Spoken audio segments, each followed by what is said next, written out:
今天呢，咱们再说个东北大仙儿的事儿啊，这不是我主动的啊，没办法，咱这是又来朋友了。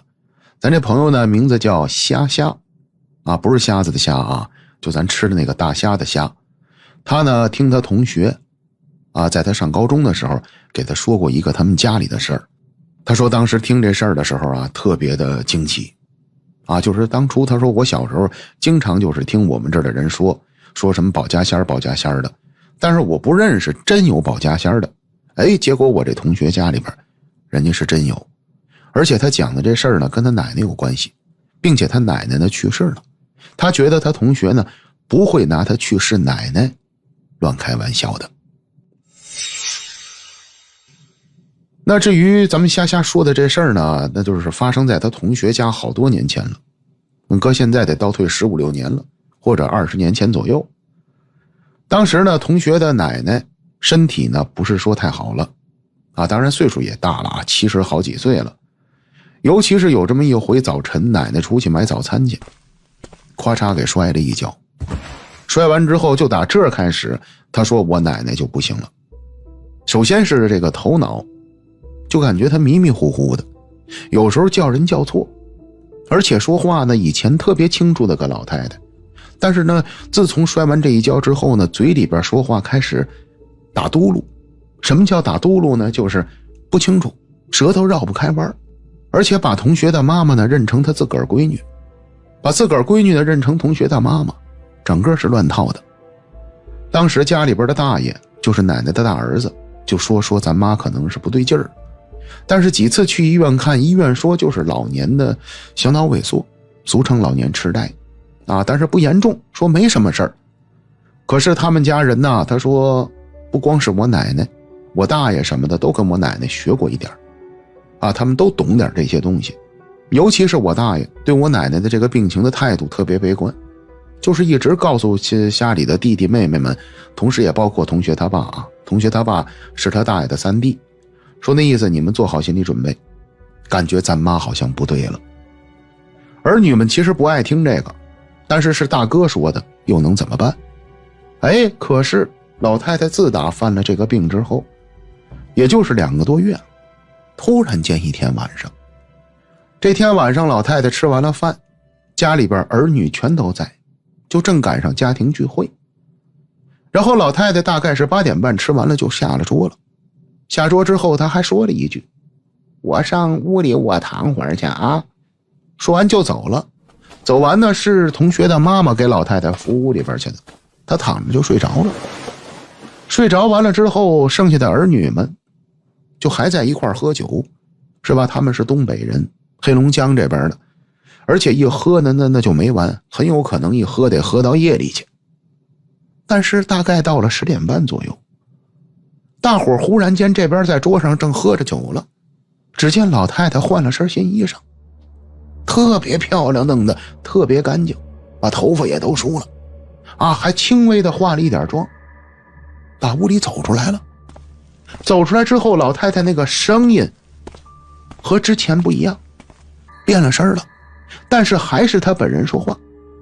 就是说并不是她声音真的变了，而是她人的这个声音整个变得就是立体起来了，就有点像是我们专门干这种工作的人，声音稍微受过点训练。老太太出来说话变得特别端正，然后跟大伙说，行，今天赶上你们都在啊，跟你们正式说一声啊，前2天呢咱家老仙儿找我了，我呀快到时候了，但是我要是走了以后呢，别哭啊，也别难过，因为我以后还在咱家待着，只是你们瞧不见我。当时老太太话说到这儿，儿女们马上就害了怕了。而且呢，家里边她有女儿啊，就是同学的姑姑什么的，当时就有小姑就哭出来了。妈，你这干啥呀？这是啊，怪吓人的，咋了？别瞎说。可老太太一脸严肃，马上制止小姑，继续说，你听我说，我得嘱咐事儿啊，就是咱家那个谁呀，小彤彤啊，小彤彤这个考学可得努力学习啊，这孩子以后能高升，升到多高呢？弄不好能当了科学家。老太太所说的小彤彤是他们家二儿子的儿子，也就是说只有他们家的二儿子生了个儿子，剩下男性生的都是闺女。当然老太太可能有点重男轻女，她没交代别的女孩的事儿，包括咱同学的事儿也没交代，就专门交代了一句这个小彤彤。然后再接下来就说了好多家里的规矩，比如说他说他走以后这房子千万不能动，不能卖，你们要是非得卖这个房子，或者国家未来要是拆的话，千万得把仙堂迁走，就是咱们家这个老仙堂一定要迁走。然后还嘱咐了一大堆，还让大儿子拿笔记，这个迁仙堂时候到时怎么迁。而且老太太还说了什么呢？咱们家的保家仙姓氏名谁，来自何方啊？原来他们家的老仙呢是黄家仙啊，姓氏名谁这我不敢说，我就不说了。其实咱这个瞎给我写出来了啊，这我真不敢在节目里边乱说，说完人找不来麻烦了啊！而且还说了一下挨个他们家这一堂子老仙各自的名号全都报出来了。虽然呢就是说他们家那个的堂子上面都写着这些老仙的，但是他们家儿女不认识。老太太还给各自的介绍了一下这各位老仙都是干什么的。还有就是嘱咐大家伙以后逢年过节一定得给老太太包韭菜鸡蛋，里边还得带点虾仁的饺子。还有就是抽的那个烟必须得是华子。我跟您说啊，这个东北人特认这个华子它是有关系的啊，也就是说它这里边是有一定讲究的，说白了就是有起。当然华子也是好烟啊，这个确实是，但是呢东北人这边特别认这个，他们甚至来说什么事儿啊梗都是用这个华子，它都是有缘由的。还有就是酒必须得是当地高度的一种酒，这我也不能说，后来我怕我说完您买着喝去了，对吧？万一买着假的，我就不说了。然后呢还颠拍了好多事儿。当时老太太这一通说，大伙不敢说话，只能听着。但听到最后慢慢的老太太就说完了。说完了，儿女一看这个行吗？您快睡去吧，是吧？就这意思，您快睡去吧，别闹了。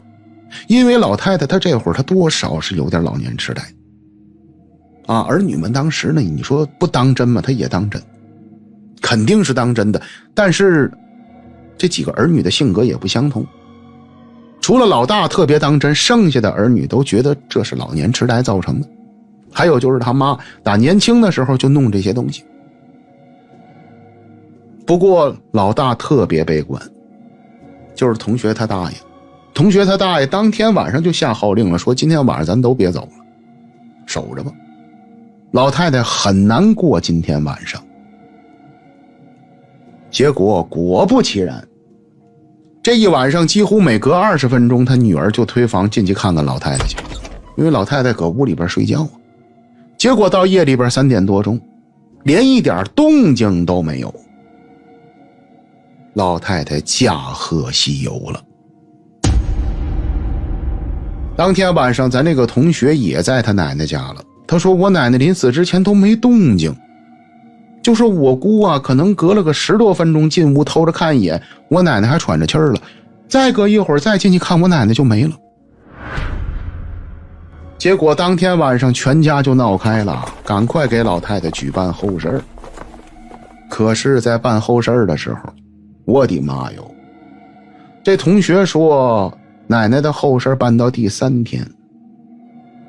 到第3天的时候大概是晚上11点多钟的时候，要不然就是10点来钟，他们那儿讲究叫送路，就是家里边的排成一个长队，抱着老太太照片还有老太太的遗物什么的，把老太太送到十字路口送走，然后在十字路口呢得把老太太的一些遗物什么的烧掉，这是当地民俗。可是就送路这天晚上，全家啊，我说的是全家，只要是他们家血脉的这些人，甚至包括个别的几个跟老太太特别亲近的直男妄女，全瞧见老太太了。而且老太太不是一个人，跟着3、4个，这3、4个人都穿着古装，一个个长得就跟神仙似的，一个个长得贼漂亮，贼白贼干净，里边有男的有女的，但是离着他们老远的，站在他们当时给老太太烧东西这十字路口，起码得20、30米的一棵树下。当时是老太太大儿发现的，他大儿发现完之后呢，他不说，但是你不说不行，家里亲戚也有能看见的。结果他大儿发现旁边有亲戚也瞧见了，马上他大儿就控制局面了。大伙别慌啊，咱妈这回来看咱来了，跟咱再见最后一面，别慌啊，别闹，没有必要，这是咱妈啊，就算是个鬼是啥的话也不会害咱，别慌。老大当时把局面撑住了，我跟您说，要不然的话，同学说我们家那天晚上就乱套了，吓坏了。那后来这唐老仙儿就由他大爷带着了，然后他大爷每逢初一15都上香啊，就是给老仙儿上供。同时大爷经常包韭菜馅儿，加鸡蛋，里边还得加虾仁的饺子。可是他们家人也是奇怪，这小子一直也不知道是给谁包的，因为老太太生前她不吃这个馅儿，老太太爱吃酸菜的，她很少吃韭菜，吃完烧心。可是这是老太太嘱咐下来的，所以只能这么干。但是他大爷有一辙，他大爷不会看事儿，所以呢，这同学家的东西就是断了。估计这唐的老仙儿以后就成了他们家的内门保家仙儿了。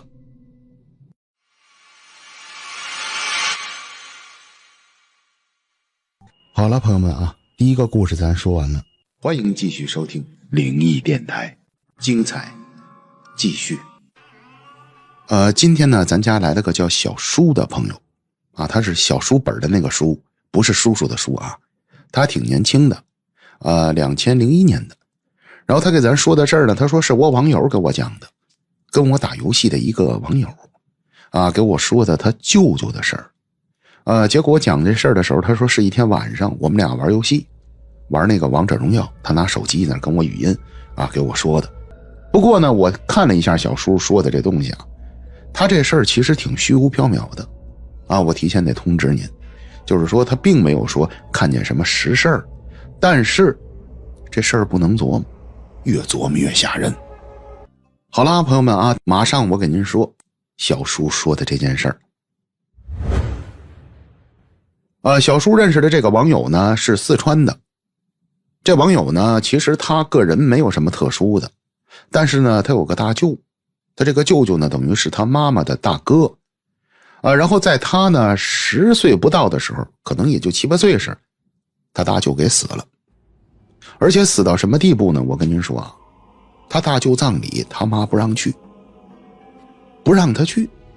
按说这个长辈出这种问题的话，家里边应该是带着他去的，而且他大舅生前挺疼他的，可是他妈不让去。至于为什么不让去呢？他说至今这事儿也不能说明白了，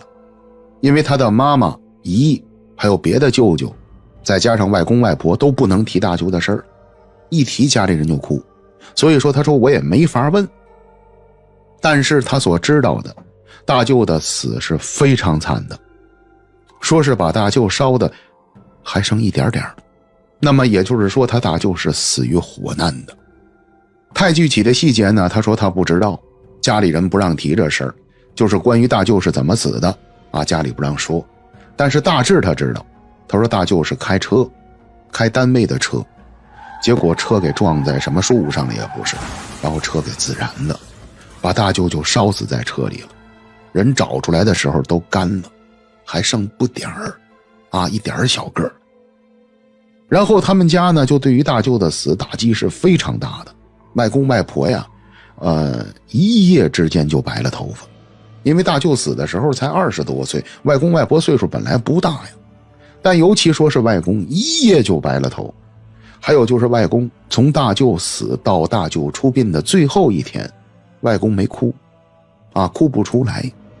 那种心痛他不是拿哭能表达的，是直到大舅最后举行那告别仪式时，外公才哭了，而且当场就哭昏过去了。可想而知大舅的这个去世对他们家的影响是非常严重的。但是呢，他说我们家呢就落下来一个什么习俗呢，就是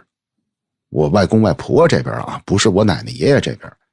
就落下来一个，就是一到了过年过节，比如说咱国庆节呀中秋节呀、春节呀，我外公外婆这边呢家里就会摆一个碗筷，这个碗筷就是给我大舅的，谁也不能动也得在桌上放一把椅子，但是这个椅子是空着的，谁也不能坐。然后小叔的这个网友呢，他的弟弟妹妹可能有人动过这种碗筷，在吃饭的时候就是动过大舅的这副碗筷，外公当时就急，平时特别温柔的外公马上就翻脸不让动，因为那是他大儿子。可是这个他们家的传统吧，也算是他们家的一个祭奠大舅的习惯吧，只进行到了咱们这个小网友他的15、16岁，也就是说大舅是在他8、9岁死的，到15、16岁之前，只要一过节就给大舅摆碗筷摆椅子进行到了他15、16岁，等于进行了7、8年。可后来忽然间的一年就不摆了，而且是外公和外婆不让摆的。那您知道是为什么吗？没错，接下来的吓人的事儿就出自这上面。而且这打游戏的小网友他也经历的。他说真正不让摆这筷子的事情是发生在他10几岁的时候，14、15开始的，也就是说整体历时了得2年，不是1年。他说打14、15开始，有一年中秋，我记得特别清楚，我们全家在外公外婆那儿聚会吃饭。因为我的爷爷奶奶是乡下的，我们很少回爷爷奶奶家，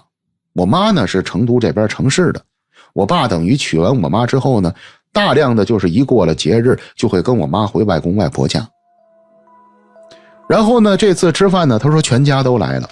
舅舅姨们什么全都到了，大伙儿喝酒挺热闹的，而且把大舅的那个碗筷椅子都摆好了，一直在那儿空着。可是吃到晚上10点多钟，酒局要散了，就几乎就是大伙儿喝的差不多了，已经呢奶奶呀还有姨们呢已经开始收拾桌子了。结果这时候是外公说的，说这怎么有股糊味呢？怎么锅没有关呢？然后外公这么一说，外婆马上出去就看火，结果到厨房一看，火是灭着的，并没有开着。然后与此同时，家里人就全都闻见一股糊味就是全都闻见。这时候呢，咱们这个玩游戏的小网友他说我也闻得见一股特别浓的糊味。然后外公呢对于火比较敏感，因为他儿子是让火烧死的，马上外公就怀疑是不是邻居家着火了，就扒窗户往外边瞧，可是外边一点动静都没有，人家家户户有的都睡觉了。万一要是有谁家着火了，那住在那种单元楼，那不用说了，那肯定乱了套了。就算他们家不发现，人别人家发现，可问题是绝对没有，这周围没有着火的。那接下来家里人就开始怀疑是不是电线漏电了，是不是？怎么这么大的烧焦味儿？然后就开始检查线路，就是屋里的插板电线什么的。可是正在家里人忙活着了，甚至连床底下都开始准备翻了，看看是不是床底下着了，刚才抽烟时扔的烟头什么的。可是忽然一下，大舅摆在桌子上的那副碗筷啪就崩了。什么叫啪就崩了？就是那个碗裂开了，而且是崩裂了，把那双筷子啪就给崩飞开了。当时这小伙伴说，我们全家一下就静了，那种宁静是极为恐怖的，静了起码得10几20秒钟。然后外婆这一下反应过来了，扑哧就哭开了，老大呀，你回来了！结果大半夜全家抱着哭妹妹们还有弟弟们想大哥，外公外婆想大儿子。然后呢，这件事呢对他们家又是影响巨大，但是没些日子过节，还是继续100万块。可是咱这小伙伴说，从这开始每次只要100万块，我们就能闻见糊味儿，特别明显的糊味儿。结果摆了又有这么1年多，是二舅找外公谈的。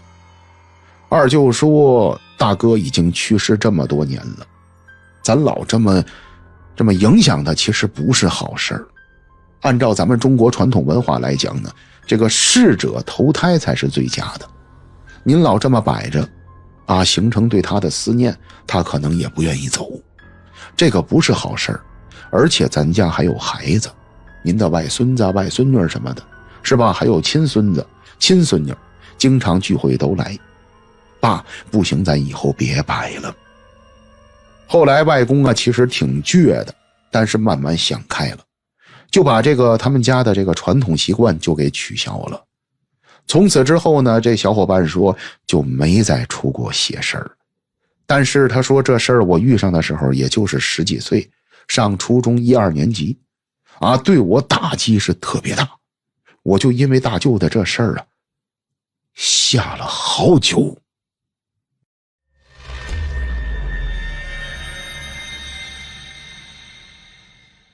啊，行了，接下来马上给您说他第3个事儿。这第3个故事是咱家一个来自河北省的听友提供给咱们的。这小姐姐呢叫河北会蹦的炒米粉。那炒米粉今天给咱带来的故事呢，是前几年她当仓库管理员的时候遇到的一件事儿。这件事儿让炒米粉不但把工作辞了，并且啊到今天为止他都不知道自己到底遇到的是什么事儿。因为这事儿他不只是邪门，并且啊还特别的离奇。那咱接下来我就给您说他这故事。炒米粉的故事发生在好多年前，那会儿呢他刚步入社会，天天忙于找工作。一开始本来是想找自己呢和自己所学专业工作相关的这些工作种类的，但是找着找着发现自己所学的相关工作这个收入不是说太高，所以马上自己呢就扩大了视野，想看看有没有别的工作。结果找了半天，炒米粉在网上发现了一家公司正在招聘。招聘的这个工作呢是仓库管理员。虽然呢这管理员上班的工作地点稍微有点远，在城市近郊边上，但是当时人给出的这个条件待遇，上班时间也包括资薪，一下子就把咱们家炒米粉给吸引住了。炒米粉当时说，我就觉得他给的这价，这是管理员吗？这是骗子吧？一个仓库管理员在那个年代就能给到6、7千块钱，这有点骗人吧？而且我看样子什么都不用干，就是上这儿住着去，上这儿待着去，这有点太奇怪了。所以抱着这种想法，炒米粉就联系了对方公司。没想到对方特别热情，就叫炒米粉到那儿应聘去了。由于炒米粉的外形看起来比较高大俊朗，再加上又年轻，当时应聘的时候呢，人家对方老板就特别愿意把他留下来，并且啊当面还跟炒米粉说，哎兄弟，你要是能留下好好干，你这又年轻，我仓库那边看的都是洋酒红酒什么的，没什么危险性的，你要说能留下来，咱们常年的这么做下去啊，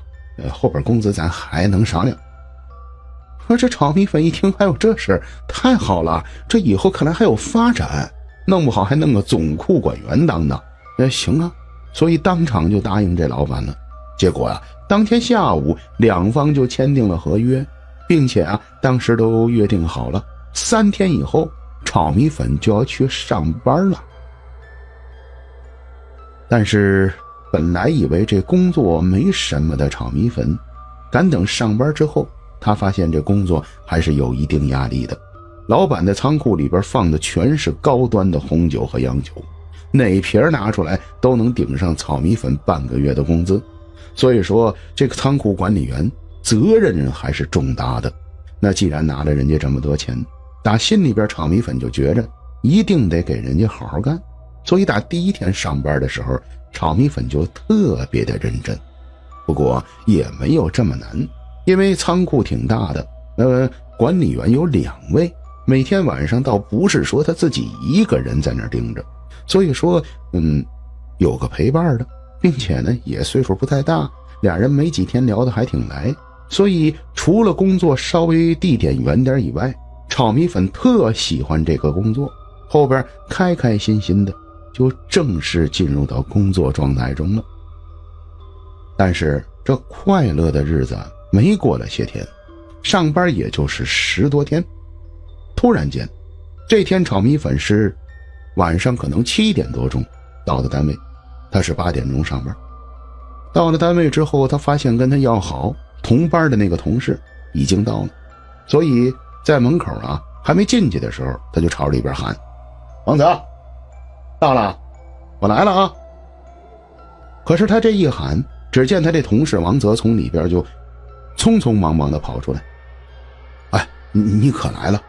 我操，出事了，你快进来。炒米粉一听这个，马上跟着这同事就进了仓库，结果被这同事带着就到了仓库的中间的位置，然后拿手指着一箱子酒，告诉炒米粉说：哥们儿，你打开看一下。炒米粉马上伸手把箱子就撩开，结果这一撩，我的妈呀，这里边明显少了2瓶酒，而且这是特别贵的红酒，并且这箱子也很明显被人动过，所以马上炒米粉就问他这同事：哎，谁动酒了？怎么少2瓶？同事听完，2个眼珠子瞪得特圆，回答炒米粉：我也不知道啊，昨天一直到现在就没人来拿过货，仓库一直锁着，晚上守完了咱俩走了之后一直这么放着，没有人进来过，我刚才开门的时候锁头也没有人动过，全是没问题的，上面窗子都是关着的，这怎么回事？炒米粉一听完马上回答：坏了，看来丢东西了，这可麻烦了，这酒还是特别贵的，要不咱俩调监控去吧。然后说完，炒米粉跟着同事马上俩人就回了办公室，到办公室赶快调监控看看到底谁拿的这2瓶酒。可是接下来这监控调出来之后，这哥俩坐在监控的面前看傻了。这调监控的一开始真没调出什么东西，因为他们调的是自己没在仓库，就是打早晨起来8点多下班锁上仓库门之后，一直这一白天这监控的内容他们没看到什么东西，也就是说什么事都没发生过。但是俩人正在费解中了，他这同事就说：要不咱把昨天晚上咱们守着这儿的监控调出来看看，昨天晚上咱俩说实话还真没注意仓库里边的东西。然后炒米粉马上就把昨天晚上俩人在这上班时的监控给调出来了，结果他们这一调坏了，只见这监控播放到夜里边2点半左右，他们仓库里浩浩荡荡的走进来一大堆人，这人得有10多个，有老婆，有老头，有小孩，有年轻的，有岁数小的，有岁数大的，10好几个人身上穿的古古怪怪，花花绿绿，从监控的镜头中就这么出现在仓库里了。而且这10几个人是分散的进来的，进到他们仓库之后开始四处乱扒乱看，然后扒了有这么一会儿，其中的一个老太太打仓库左脚的位置一个货架子后边，当时监控是照不到她的，但是能看见她打后边拿出了2瓶酒来，这2瓶酒正是丢的那2瓶。可是这老太太并没有把这2瓶酒拿走，而是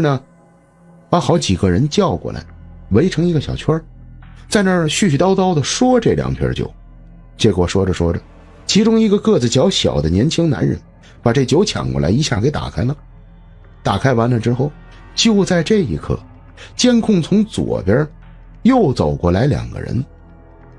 这2个人可是重点，一下子把咱那个炒米粉和他同事吓疯了。因为监控上走过来的这俩人呢，是他们俩，长得跟他们俩一模一样，头发、头型、身高、胖瘦完全是一样的，只是穿着一套他们俩从来没穿过的衣裳。俩人当时看到这一步的时候就懵了，哎，这不我吗？对呀，这好像也是我呀。咱俩昨天晚上。俩人这会儿瞬间进入到了一个迷幻的状态，都不知道该怎么说了，完全心里边包括头脑里混乱了。然后把这个监控啊，俩人又倒回去看了10遍左右。当时监控上显示的这2个人就是他俩。可是他俩昨天晚上3点来钟不到就睡着了，不可能出去，而且也不可能跟着这么一大堆人开他们家自己仓库的酒。并且这监控到这儿还没完，出现在屏幕上的长得跟他俩一样的这俩人，打那小个子男人手里边接过其中的这瓶酒之后，俩人还一人尝了一口，然后又递到了这老太太手里。再接下来老太太喝完之后又传给别人，然后就是这2瓶酒在几个人手里边开始传饮，饮了得有个2、3轮吧。这2瓶酒显然这些人都给喝光了，但是喝光之后，这些人包括那2个长得跟他们一样的人，又围成了一个小圈，然后几个人在那儿手舞足蹈的说话。当时啊，你要说他们是像是跳舞，也有点像，但又没到跳舞的这个地步。不过能看得出来，这些人非常的开心，好像这个酒的效果对他们来讲非常的刺激。然后这时候这俩人可就懵了，我的妈哟，这怎么回事啊？这是炒米粉的那个朋友说的。炒米粉在边上这会儿已经都说不出话来了，全身发凉，身上的鸡皮疙瘩一层一层的突的冒，可能憋了得有好几10秒钟，才跟这同事说，哥们儿，咱们这儿不会闹鬼吧？你不觉着咱们这工资待遇都不对劲儿吗？你说咱俩是不是找了一个这种工作呀？这由于这哥们儿比炒米粉多来这上了20多天班，马上就回答炒米粉说，我操，我也不知道啊，我比你早来20多天，但是你要这么一说的话，就他这工资待遇就往下再降40%，就搁这后边村里边找，闭着眼找人，他何则到网上找咱们呢？哎呀，是不对啊，这仓库别再闹鬼吧。您看看这小子说法跟炒米粉一样，俩人一下就说到一块儿去了。可是这能怎么着啊？没办法啊，你现在撂挑子走人嘛，所以后边的工作还得干。俩人还是硬着头皮在这仓库又守了一夜。一夜过后，等到了早晨起来，俩人商量了一番呢，决定给老板打电话，说实际的情况，就告老板说丢了酒了，而且呢，希望老板能过来一趟，看看这个仓库的监控来。因为你不看监控，就单凭刚才监控发生的事儿，你拿嘴给老板讲，老板指定认为你是疯了。可是这电话打过去，这老板听完了并没着急，只是快速地问他们到底丢了多少酒。他们说丢了2瓶，然后老板好像完全的不在乎。可是这2个人当时其实不只是说这酒的事儿，他们就是想让老板过来看看监控，让老板瞧瞧这仓库到底发生什么事儿了。这老板当时听完了不想来的，但被他们俩逼得没辙，还是硬着头皮说，你们在这等着我，我一会儿就过去。然后接下来俩人就是坐在办公室等着老板到仓库了。可是再往后边，老板大概40分钟后来了，来完之后俩人特别激动调监控给老板看，可不知道为什么昨天晚上的监控全都消失不见了。你也可以这么理解啊，监控并没有消失，只是那10几个人貌似没来过。俩人昨天清清楚楚看到夜间的那些所有的影像，全变成就是一摄像头对着仓库，仓库什么事儿都没发生过的画面了。这一下子俩人就着急了。不是你这昨天我们俩真看见了，我都不知道该怎么跟您讲，特别邪门，一大堆人过来偷咱酒，而且里边还有2个长得有点像我们俩。您琢磨琢磨，就这套话，您要是老板，您员工跟您说，您不大嘴巴扇他呀？或者您得给他轰出去，这人疯了吧？我这他妈雇了个神经病过来吧？可是俩人当时都特别认真，玩命的给老板说。结果老板一听这个，行了，你们俩先别说了，你带我看看去，哪2瓶酒丢了，咱看看去。然后俩人一琢磨，是啊，先带老板看看酒去吧。结果就带着老板去了。可是到了那之后，俩人连找昨天那开过的箱子都找不着。当时就感觉这货架上貌似就没有任何东西动过一样。结果后边翻腾了可能得20分钟，也没找到哪箱酒是被打开的，等于昨天丢的那2瓶酒貌似又让人给还回来了，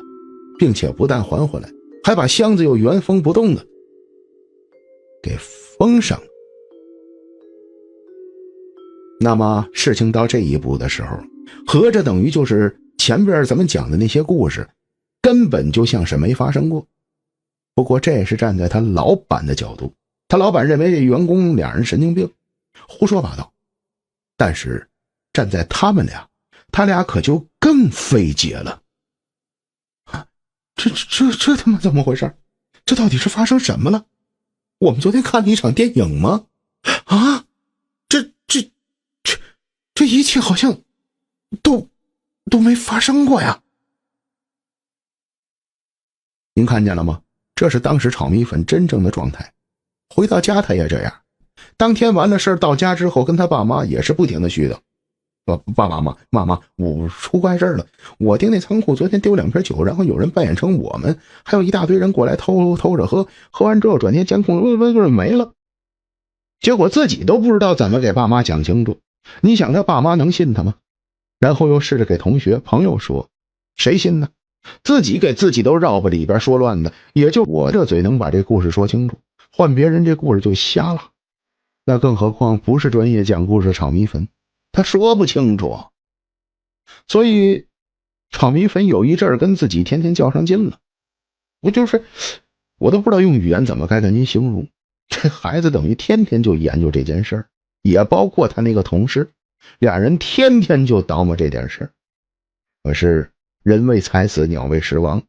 那工资待遇给的太高了，俩人不舍得放弃，就这么着在这个仓库后边又坚持干了有半年。但是在这半年中时不时的还是发生怪事。到了后边，炒米粉实在精神上顶不住了，还是把这工作给辞了。不过这件事炒米粉讲给过身边所有的朋友，所有的亲戚，没有一个人信他，也没有一个人理解他的。然后再接下来就是前些日子了，炒米粉无意中听到了咱们家的节目，问自己鼓了半天的勇气，才把这故事分享给咱们的。好了，朋友们，故事说完了。这故事是个谜团谁要是对内容里边有什么看法想法，或者您能给解释一下，就是那些人是谁，还有那2个长得跟他们一模一样的人是谁，您别忘了在下方留言。好了，朋友们欢迎继续收听灵异电台，精彩继续。今天咱家来了个在泰国上班的小姐姐，这小姐姐呢叫 Yancy， 然后她呢在太行上班，当然具体是哪家太行咱不能说。她呢是空乘人员，就是咱们俗称的空中小姐。但是她是在泰国工作啊，我再说一遍，我是怕大家伙有误会，她不是在中国的航空公司，所以咱今天讲的事儿呢是泰国的事儿。不过呢 Yancy 小姐姐也说了，她说这是好多年前的事儿了，按说这种事儿是绝不能外说的啊，我们航空公司是保密的，但是呢时间太久了，现在已经可以说了。那好了朋友们啊，马上我就跟您说咱们这个太行的空姐小姐姐到底给咱说什么事儿了。Yancy 说的这个事儿呢发生在10来年前。他说10来年前呢，我们当时工作的这个算是我们机组吧，有一个长得特别漂亮的这么个空中小姐，就是我同事。当然了，空中小姐都漂亮啊，这个大伙儿是都知道的，尤其泰国那边的空姐啊，选拔的非常的严格。但是她呢，她说是相对更漂亮的那种，就比较出众。打她加入到了我们这个班组来之后呢，我们班组就有好多男的盯着她啊，因为有空少啊，而且还有机长啊、副机长啊什么的，甚至还有一些地勤工作人员呢，反正都盯着她。但是这个女孩呢，她还真不是那种啊，就是瞎来的那种女的，挺规矩的，跟谁都客客气气的，但是都保持着一定的距离。也就是说，我们一开始从表面上看着她没什么问题，可是就刚入我们组，有这么2、3个月左右，在我们飞往啊一次，这个地儿咱就不说了吧，反正飞往国外的这么一次航班啊，反正也不是飞咱们中国。就在这次航班中，晚上呢我们都是住在酒店的，就是飞到这个地儿啊给我们安排好的酒店。刚巧他呢跟我们就住在隔壁间，结果跟他住在一个房间的另外的一名空姐大半夜的说他跑出去了。当然了，这些事儿在我们这个环境圈子里边是不能这么乱说的，是吧？你乱说人家一个女的又是空姐晚上跑出去了，这不合适，你说她干什么去了，是不是？但是她的确是出去了，好像是10点多钟吧，他以为跟他一块同屋住的那个女孩睡着了，他就走了，走完之后12点回来的。结果就在与此同时，我们的副机长也被人发现半夜出去了一趟，也是被我们的同事瞧见了。所以从那儿开始就开始传，我们这副机长好像和这个姑娘俩人在私通。但问题是这姑娘是单身未婚，可副机长已经结婚好多年了，所以这种消息一旦传出去是非常不好的，尤其是这航空工作人员是绝不能让乱传这个东西的。但是这消息一传开之后，按说副机长是有权利的，他肯定得站出来闹，对吧？你们谁给我乱说的，是不是？可是他从来不说，他避开这个话题。所以这会儿大家基本上就确定了，俩人可能是真有关系。但是你说俩人真有没有关系，谁也没瞧见，不能确定，因为也没有人抓着2个人的现行。结果就这种状态持续了得2个多月，后来慢慢的大伙就心照不宣了。当然了，这2个人也是经过2个月之后也是越来越公开啊，因为估计也是露馅的地儿露的越来越多，大伙就几乎确定了，就是这俩人绝对是有事儿。可忽然间一天下午，这天下午呢 Yancy 他们飞回了泰国，整个全组都飞回去了。回去之后他们在自己的航站楼里边有他们的休息室什么的，然后这个长得漂亮的这个小女孩呢，她就出去上厕所，谁也不是干什么去，结果她就接电话，不知道是谁给她打来的电话。接电话的时候呢，她就跑到了这个航站楼的一个跳磅台那边接去，可能那边比较安静，而且是能够打开门走到阳台上的，但是很高啊，这阳台离地面保守说可能得7、8层到8、9层。可他正打着电话了，在电话里正跟人说着话了，结果后边忽然冲出来一个女的，这女的好像早有准备，奔着他的腿就去了，把他抱了起来，直接从这阳台上给肘了下去。当时大伙都听见了一声惨叫，啊，就这么一声，然后谁也不知道这到底是怎么了。结果等大伙看见了，反应过来了，所有人都傻了。这年轻貌美的空中小姐啊，漂漂亮亮的，就这么给摔死了。机场出了这事儿不是闹着玩的，当时机场的警察全来了，很快就把那个推女孩下楼的女人给抓住了。结果这一抓住，我的个妈哟，原来这女的是副机长的老婆。也就是说，副机长的老婆早就知道这事儿了，一直在盯着副机长。但是他老婆几次跟副机长谈，发现副机长根本没有悔改之意，把这女的可能是逼到了极限。结果有一天终于要对这空姐下手了。实际上啊，他在航站楼这边已经盯了这个年轻的空姐几次了。有一次差点下了手，大概是在20多天前。但是他说当时没下去手，旁边可能是有人捣乱，有人影响了他。但是这天下午，这个空姐也不知道是怎么了，怎么就打着电话跑到天台上去了。结果他一看这是老天爷给的他机会，所以下手就报仇了。后来这个机长被停职了好长时间，但是每个国家和每个国家不一样，这事儿要在咱中国完了，这机长死定了，不用我说了，是不是？他老婆也不用说了，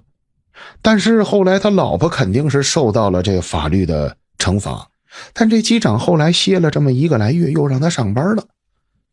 大伙就觉得挺奇怪的，但是谁也不敢说什么，这是人公司的安排，咱也没有权利说，是吧？所以这机长就恢复工作了。但是忽然间的，机长回来上班连1个多月都没有。有一天，这一天正好赶上航班飞到了一个特殊的地界。为什么说这个地儿特别特殊呢？是因为这个地儿正是机长第一次和那个漂亮女孩私通的那个国家，